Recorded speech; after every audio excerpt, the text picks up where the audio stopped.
বন্ধুরা, তোমরা কারা কারা এই ইলিশ মাছের মাথাটাকে এরকম করে খেতে ভালোবাসো আমাকে একটু জানিও তো।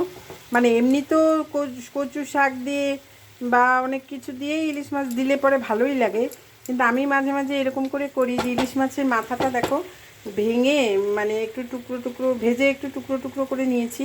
তারপরে হচ্ছে একটুখানি বেগুন আর একটুখানি কুমড়ো আর একটু টমেটো, কাঁচা লঙ্কা আর বেশি করে পেঁয়াজ রসুনটা একটু থেতো করে দিয়েছি।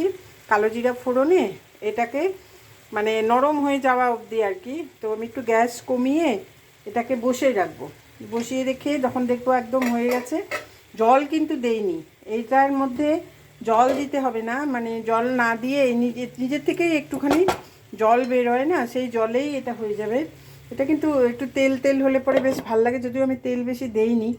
এটা কারা কারা ভালো বাসো আর কি জানিও। আর এই যে এখানে আমি কফি ডাঁটার চচ্চড়ি বসিয়েছি, সব কিছু দিয়ে মানে সর্ষা পোস্ত সব বাটা টাটা দিয়ে কফি ডাঁটাগুলো মানে একটু গরম জলে একটু ভাপিয়ে নিয়ে এর মধ্যে একটু কুমড়ো বেগুন আলু সমস্ত দিয়ে লম্বা লম্বা করে কেটে এই যে কফি ডাঁটার চচ্চড়ি। আর হচ্ছে মাছ তো করা আছে এটা। আর এই যে এটা বিশেষত এটা খেতে কিন্তু ভীষণ ভাল লাগে গরম ভাতে। তো কারা কারা ভালোবাসো জানিও।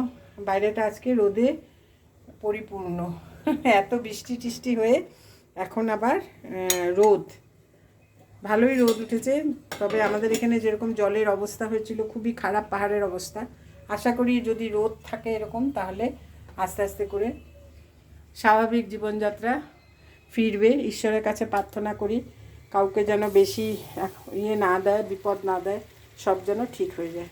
রান্নাটা আমার প্রায় হয়েই এসছে, আর এটাকেও একদম শুকিয়ে ঝরঝরা করে নেব, তাহলে ভালো লাগবে খেতে। টাটা।